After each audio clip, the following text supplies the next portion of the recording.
Quero dizer para você é que muitas vezes a gente termina um ano muito bem e começa um outro ano muito mal.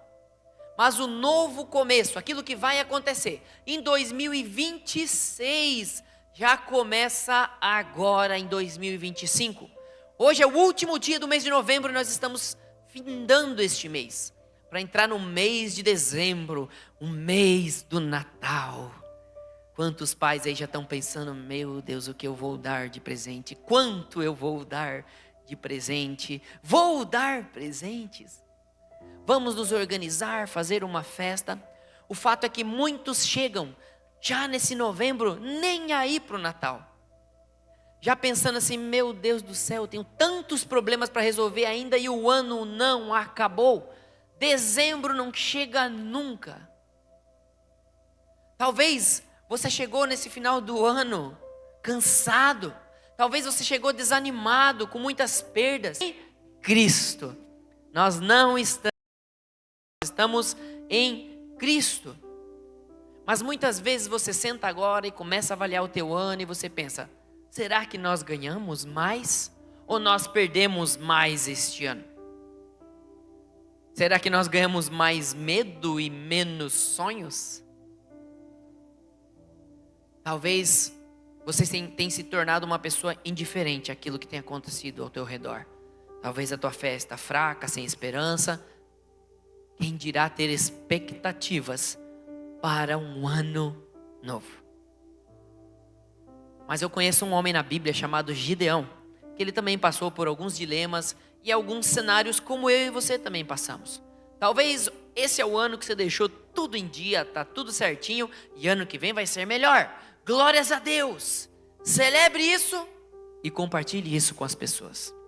Fale para ela o que deu certo para você, o que foi bom para você, o que você conseguiu se organizar e compartilhe com outra pessoa. Isso pode edificar a vida dela. E Gideão viveu um cenário um pouco diferente, porém parecido com o que nós vivemos, porque nós vivemos batalhas todos os dias. Gideão também passou por um momento de crise, de escassez, de medo, de incertezas do que vai ser daqui para frente. Só que Deus começou um novo tempo na vida de Gideão, aparecendo lá onde ele estava. Deus não chamou Gideão pelo que ele era. Deus chamou Gideão pelo que ele seria. E Deus chamou ele de poderoso guerreiro. Vamos ler lá no livro de Juízes o comecinho dessa história, lá no capítulo 6. Quero convidar você que está com a Bíblia aí. Se não estiver, nós vamos projetar aqui para você. E nas fortalezas, sempre que os israelitas faziam as suas plantações, os midianitas, os amalequitas e outros povos da região a leste deles as invadiam, acampavam na terra e destruíam as plantações ao longo de todo o caminho até Gaza, e não deixavam nada vivo em Israel, nem ovelhas, nem gado, nem jumentos. Já pensou? Você que talvez tenha a sua hortinha e você fica cultivando lá na sua casa. Lá em casa, meu Deus do céu, está florescendo tanta coisa na minha casa. Acho que minha esposa descobriu o hobby dela, a jardinagem. Já está virando uma Amazônia lá na minha casa. Cada dia chega um inquilino novo, uma planta, um pé de goiaba, alguma coisa. Vai estar ficando lindo, porque ela cuida com muita excelência. Mas já pensou todo esse cuidado, daqui a pouco vem um povo de fora, pisa, arranca, joga, queima. Não é de indignar? Pois era isso que o povo estava vivendo 7 anos. Versículo 5. Eles subiam trazendo seus animais e suas tendas, e vinham como enxames de gafanhotos. Era impossível contar os homens e os seus camelos. Invadiam a terra para devastá-la. Por causa de Midian, Israel empobreceu tanto que os israelitas clamaram por socorro ao Senhor. Você já viveu esse momento onde você está trabalhando, se esforçando, tentando fazer a vida dar certo e parece que o inimigo vem e te incomoda? Essa semana eu vivi isso ao sair da minha casa. Eu fui no nosso reunião de pastores que nós temos mensal lá em Porto Belo. Nós temos uma pastoreio regional todo mês. Nos encontramos com os pastores da nossa igreja, da nossa região. Somos pastoreados ali também.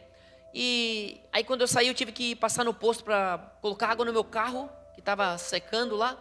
E aí eu com pressa de voltar para cá, fui lá, parei bem na bomba, certinho, direitinho, enchi rapidinho. A hora que eu estava entregando a água lá pro frentista, veio uma mulher com um carrão, só deu tempo de olhar e dizer, oh! Pum! Bateu na traseira do meu carro. Falei, Deus. Aí o cara já desceu, eu já ouvi ele xingando a mulher dele. Eu falei pra você que era pra eu dirigir, não você. Eu já fiquei mais calmo. Na hora ele já me deu a razão. Não que as mulheres sabem dirigir mal, mas aquela não foi bem. E aí ele saiu, cara, me desculpa, eu sou de Curitiba. Eu falei, legal, eu morei em Curitiba 2 anos. Ele, então, eu trabalho num posto, eu sou gerente de um posto e tal, pode ficar tranquilo, vai dar tudo certo e tal. Já peguei o telefone dele, mas eu já saí assim, poxa, chato, né? Quando bate em você assim e tal. Beleza, saí, tirei foto de tudo, falei, cara, eu vou dar uma olhada, ver o que ficou, que eu tô com pressa, depois eu te mando. E fui pra minha casa e tal. Aí recebi os meus pais, tomamos café, conversamos e tal. Aí eu tinha um compromisso naquela noite. Eu fui sair, estava de chinelo. Meus pais ficaram com a minha esposa, meus filhos tomando café. Aí eu fui dar a ré. Aí eu abri o portão. Quando eu estava chegando atrás ali o carro, dando a ré, o portão do nada fecha. E eu só escutei, pum! Aí deu uma freadinha. O portão só fez assim, ó. Graças a Deus eu não fui muito forte. Estava devagarinho. Ele só deu uma virada, descarrilhou. Isso no mesmo dia. Aí falei, poxa vida, né? Aí tá. Meu filho foi, levantou o portão, eu abri, arrumei, saí. Aí eu fui descer a rampinha do carro. Gente, na hora que eu fui, eu nunca dirijo de chinelo. Tava de chinelo, eu sempre tiro ali dentro. Quando eu fui descer assim a rampinha assim, eu tava devagarinho. Não me escorrega assim os 2 chinelos assim no pé. O carro do meu pai bem atrás, que já tinha sido batido também por um irmão lá na igreja, no estacionamento. O carro do meu pai bem atrás, pertinho demais. Tudo bem, a gente que está no volante que veja. Aí eu fui, só escapou assim, gente, sorte. E apagou o carro e daí dá aquela trancada na marcha, né? Ele fez blum. Eu já me levantei, já peguei a minha espada, falei, Satanás, tu vai sair daqui agora, tu tá pensando o quê? Em nome de Jesus, peguei, liguei o carro, fui orando até o local que eu tinha compromisso, em nome de Jesus, Satanás, sai da minha vida, sai da minha casa, sai do meu carro, sai do meu cachorro, em nome de Jesus, sai da minha igreja, eu te repreendo, sai da vida dos meus irmãos, das minhas cunhadas, dos meus pais, dos meus filhos, todo mundo.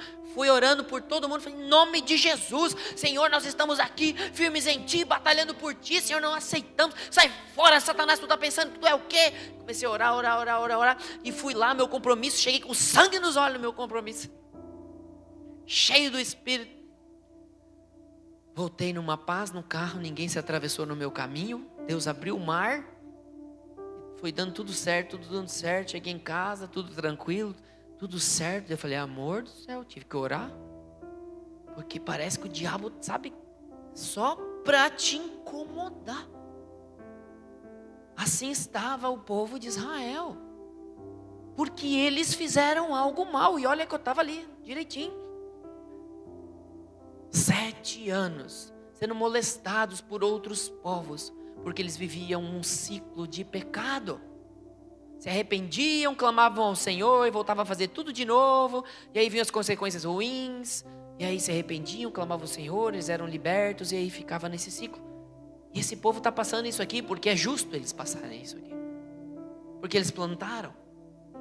Tem momentos que talvez a gente está passando por algumas coisas na vida que é justo a gente passar, porque a gente plantou. Mas a gente tem que se levantar em oração e pedir socorro para o Senhor. Não importa o que você passou na tua vida, sempre é tempo de pedir socorro para o Senhor. E a Bíblia diz que eles pediram socorro ao Senhor. Por causa de Midian, Israel empobreceu tanto que os israelitas clamaram por socorro ao Senhor.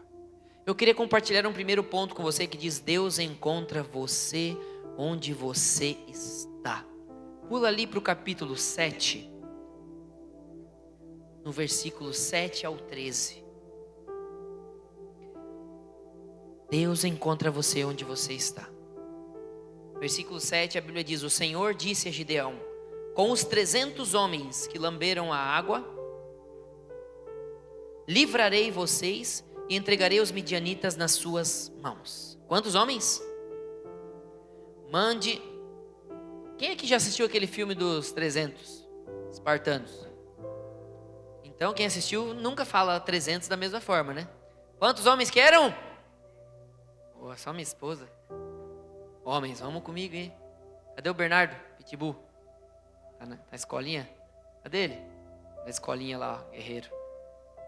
Quantos homens eram, homens? 300. 300 homens estavam com Gideão. E estes ficaram com as provisões e as trombetas dos que partiram. O acampamento de Midian ficava abaixo deles no vale. Versículo 9. Naquela noite o Senhor disse a Gideão: levanta-te e desça ao acampamento, pois vou entregá-lo nas suas mãos. Se você está com medo de atacá-los, Deus ainda dá uma dica. Se você está com medo de atacá-los, desça lá no acampamento com o seu servo. Se chama Pura, o nome do servo. E ouça o que estiverem dizendo. Depois disso, você terá coragem para atacar. Olha que diquinha boa que Deus dá. Ei, vai lá e só ouve o que eles estão dizendo. Então ele e o seu servo Pura desceram até os postos avançados do acampamento. Os midianitas, os amalequitas e todos os outros povos que vinham do leste haviam se instalado no vale.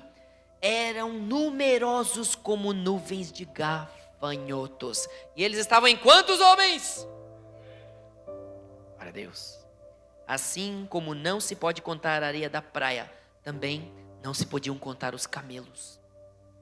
Gideão chegou bem no momento em que um homem estava contando seu sonho a um amigo. Que coincidência. E o sonho dizia: tive um sonho, dizia ele. Um pão de cevada vinha rolando dentro do acampamento midianita e atingiu a tenda com tanta força que ela tombou e se desmontou. Aí o seu amigo respondeu: não pode ser outra coisa senão a espada de Gideão, filho de Joás, o israelita. Deus entregou os midianitas e todo o acampamento nas mãos dele. Deus permite ele descer ao acampamento e ouvir essa coisa. Eles estão com medo. Não te dá uma animadinha? Eles estão com medo. Vamos para cima deles então. Amém. Glórias a Deus. Só que Gideão, antes disso aqui, ele estava escondido dos midianitas e dos outros povos. Até certo ponto que ele pegava o trigo para malhar, e ele malhava o trigo no lugar onde eles espremiam as uvas para fazer o vinho. Por quê? Para ninguém ver que o que ele estava fazendo ali era o trigo. Ele tinha que processar o seu alimento escondido. Era neste lugar que Gideão estava. O que eu aprendo aqui é que nós não precisamos estar bem para Deus vir e nos visitar. Você não precisa estar bem, limpo, santo, sarado para Deus entrar no teu coração. Jesus vai ao encontro de pessoas quebradas, homens de baixa estatura em cima de uma árvore, pescadores na beira da praia, cobradores de impostos, pessoas cansadas, pessoas com a fé enfraquecida, pessoas sujas da lama do pecado. Jesus vai atrás de mim e de você. Deus, ele se aproxima daquilo que você está vivendo, da tua realidade, da tua atualidade, daquilo que você tem passado neste ano, e não da que você gostaria de ter. Eu gostaria que tivesse tudo certo para receber Jesus. Não, Jesus vem na tua casa e ele bate na porta. E o que a palavra de Deus diz? Eis que estou à porta e bato. Se alguém abrir, entrarei e cearei com ele. Jesus está na porta, batendo na porta do teu coração.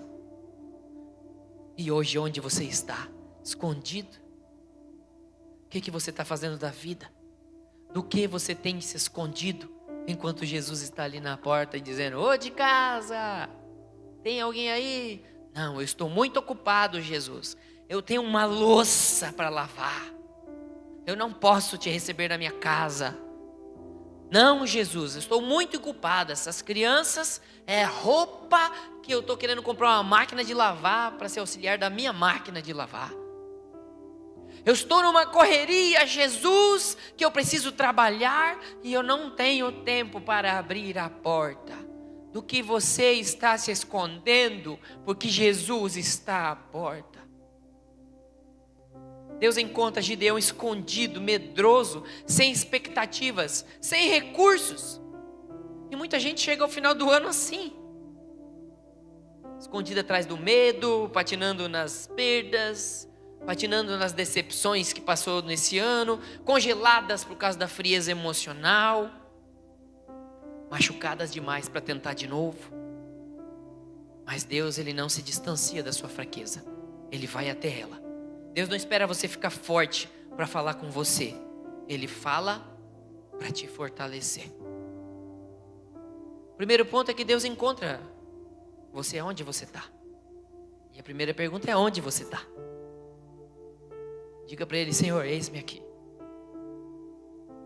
Eu estou aqui, Senhor. Pode entrar. O segundo ponto é que Deus vê em você o que você ainda não consegue enxergar. Abre lá um pouquinho, volta em Juízes no capítulo 6, versículo 14 e 16. A Bíblia diz: o Senhor se voltou para Gideão e o Senhor diz para ele: com a força que você tem, vá libertar Israel das mãos de Midian. Olha que interessante, Deus falou assim: ó, eu vou te dar uma força aqui extra, que nem eu dei para Sansão, daí tu vai. Foi isso que Deus falou? Não, Deus falou: vá com a força que você tem. Deus fala para ele: vá libertar Israel das mãos de Midian. Não sou eu quem o está enviando? E aí ele diz: ah, Senhor, respondeu Gideão, como posso libertar Israel? O meu clã é o menos importante de Manassés, e eu sou o menor da minha família. O que Deus diz para ele? Eu estarei com você, respondeu o Senhor, e você derrotará todos os midianitas como se fossem um só homem. Gideão, ele se via como o menor da casa, porque ele era o menor da casa, e era só isso que ele via. Mas Deus o chama de poderoso guerreiro. Quando Deus chama Gideão, Ele chama ele de poderoso guerreiro. Porque Deus sempre vê o propósito muito antes do problema. Deus não fica olhando só os problemas que estão ao teu redor na tua vida. Ele já vê quais são os propósitos. Talvez você tenha se concentrado nos problemas e não tenha percebido quais são os propósitos que Deus tem colocado para que você vá de frente com esses problemas. Que problemas você tem vivido? Que talvez são oportunidades que Deus está te dando, não para você olhar como: nossa, como eu sou tão pequeno, mas sim, eu sou um poderoso guerreiro, no nome do Senhor dos Exércitos. Eu sou uma poderosa guerreira, no nome do Senhor dos Exércitos. Talvez você vê limitação, onde Deus vê potencial. Talvez você vê escassez, onde Deus vê o início de um milagre. Talvez você vê um ano difícil, onde Deus vê a oportunidade de uma nova temporada sendo preparada. Você se vê talvez todo quebrado, toda quebrada, mas Deus ainda vê algo para restaurar. Gideão só via limitações, família fraca, passado pequeno e um medo gigante. Mas Deus, Ele viu coragem, Deus viu o futuro, Deus viu o impacto através da vida dele, Deus viu propósito. O que Deus vê em você é maior do que aquilo que tentou te parar. A Bíblia diz que maior é aquele que está em nós do que aquele que está no mundo. Então, meus queridos, se alguém bater no teu carro, ore. Se alguém te xingar, ore. Se alguém ficar devendo para você, peça socorro para o Senhor em oração. Se algo ruim acontecer, ore. Fale com Deus. Ele vai estar sempre de braços abertos. Ele vai ao teu encontro. Ele já está lá, talvez você não olhe, mas Ele já está lá dizendo: ei, meu filho, só vem, continua, só vem, um passinho de cada vez. Hoje talvez você chegue ao final do ano vendo só contas atrasadas, portas fechadas, frustrações, relacionamentos desgastados, falta de vontade de servir, de amar ou até mesmo de sonhar. Mas Deus está vendo alguém que Ele ainda pode levantar, que Ele ainda vai usar e que Ele ainda vai surpreender. Você quer ser surpreendido por Deus ainda este ano? Amém. Porque o que Deus vê em você é sempre maior do que você vê de si mesmo. Você pode dizer isso para alguém? O que Deus vê em você é sempre maior do que o que você vê em si mesmo. E o último ponto é que Deus sempre começa um novo tempo com o que você ainda tem. E isto aqui é maravilhoso. Vamos agora lá para Juízes no capítulo 7.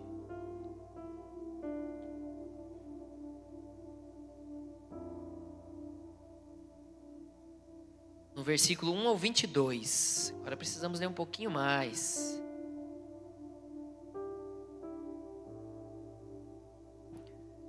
Diz assim: de madrugada, Jerubbaal, que também era Gideão, esse é um apelidinho que deram para ele, porque ele derrubou ídolos de Baal, apelidaram ele de Jerubbaal, mas é Gideão. Gideão e todo o seu exército acampou junto à fonte de Arode. O acampamento de Midian estava ao norte deles, no vale, perto do monte Moré.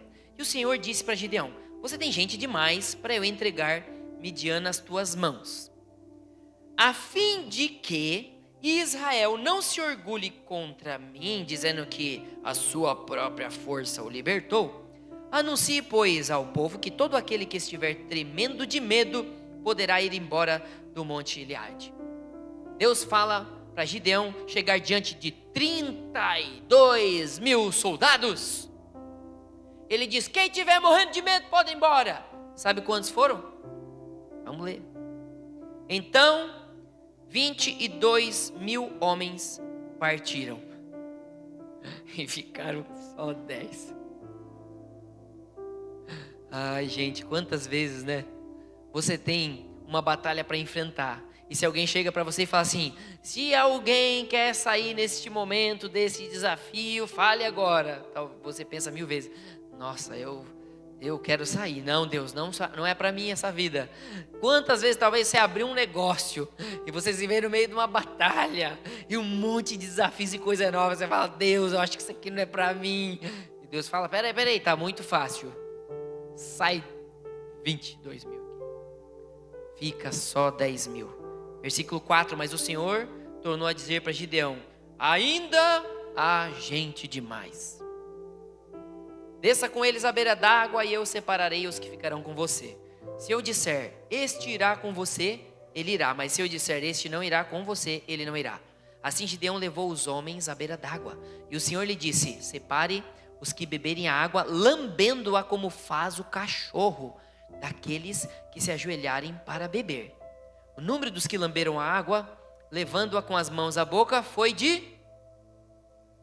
Cadê os homens? Só o Denilson agora. Quantos eram? Glória a Deus.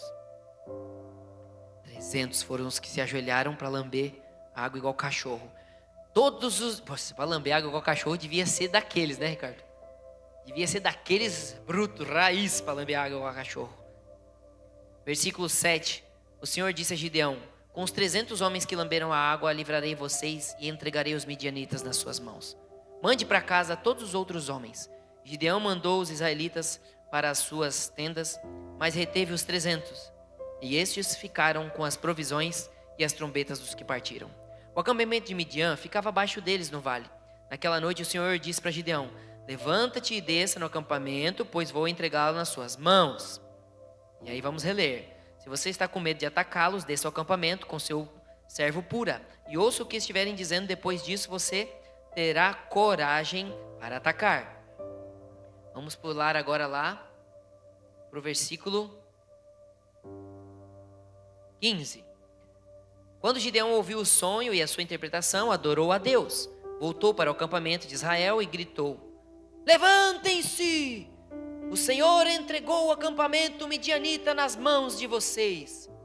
Dividiu os 300 homens em 3 companhias e pôs nas mãos de todos eles trombetas e jarros vazios com tochas dentro. E ele lhes disse: observem-me, façam o que eu fizer. Quando eu chegar à extremidade do acampamento, façam o que eu fizer. Quando eu e todos os que estiverem comigo tocarmos as nossas trombetas ao redor do acampamento, toquem as suas e gritem: pelo Senhor e por Gideão. Gideão e os 100 homens que o acompanhavam, numa ponta, chegaram aos postos avançados do acampamento pouco depois da meia-noite. Assim que foram trocadas as sentinelas, então eles trocaram as suas trombetas e quebraram os vasos que tinham nas mãos. As 3 companhias, 100 para cada lado, tocaram as trombetas e despedaçaram os jarros, empunhando as tochas com a mão esquerda e as trombetas com a mão direita. E eles gritaram: "A espada pelo Senhor e por Gideão! Au!" Assim, Léo? Au! Assim, né? Cada homem mantinha a sua posição em torno do acampamento, e todos os midianitas fugiam, correndo e gritando. Quando as 300 trombetas soaram, o Senhor fez que em todo o acampamento os homens se voltassem uns contra os outros, com as suas espadas. Mas muitos fugiram para Betsida, na direção de Zererá, até a fronteira de Abel-Meolá, perto de Tabate. E aqui eles começaram a se matar, e alguns fugiram. Quando alguns fugiram, Gideão convoca aqueles que saíram, lembra? Uns morreram de medo, outros que ele liberou porque tomaram água do jeito diferente. Ele chamou eles para fazer parte da batalha. Eles foram encurralando outros povos que fugiram, cercaram eles. E ele teve a vitória. Gente, 32 mil homens. Deus filtrou para 10 mil e depois, finalmente, para 300. Pouco demais, né? Talvez você olhe para as suas mãos, para aquilo que Deus deu para você, ao cuidar da sua família, da sua casa, do seu trabalho, da sua igreja, do seu ministério, daquilo que temos feito juntos aqui, seja aonde for. Talvez você olhe para as suas mãos e você diz: é pouco demais, é impossível demais, é limitado demais. Mas com os 300, Gideão venceu muito mais. Lembra que a Bíblia diz que pareciam como gafanhotos? Que eles eram incontáveis como a areia, os camelos não davam para contar quantas pessoas, quantas situações ruins, quanta desgraça tinha ao redor de Gideão. O fato é que Deus, ele não precisa de muito, ele precisa do seu sim, ele precisa da sua disponibilidade. Qual é o pouco que Deus deu nas tuas mãos para você transformar isso no próximo ano? Talvez você está terminando o teu ano sem motivação, com poucos recursos, com pouca fé, sonhos desgastados, um coração congelado, não querendo mais se envolver com nada, não querendo mais servir nada na igreja, não querendo ajudar mais ninguém, não querendo mais nem trabalhar. Mas o recomeço, ele começa com o que sobrou, com aquilo que você tem. Deus, ele faz milagres com o que resta, não com o que está faltando. Ele vai olhar para aquilo que ele colocou nas tuas mãos. E você também deveria olhar, eu e você, para aquilo que ele colocou nas nossas mãos e fazer o nosso melhor. Deixa eu contar uma breve historinha para você, baseada naquela moça que estava colocando o dom dela para fora. Havia um grande violinista, essa é uma história real. E ele foi participar de um grande concerto na cidade. De repente ele estava com seu violino, 4 cordas, e no meio do seu concerto, uma das cordas estoura. E quem entende de violão sabe que ela não é nada discreta. Ela faz aquele barulho, enrosca, e a plateia ficou: e agora?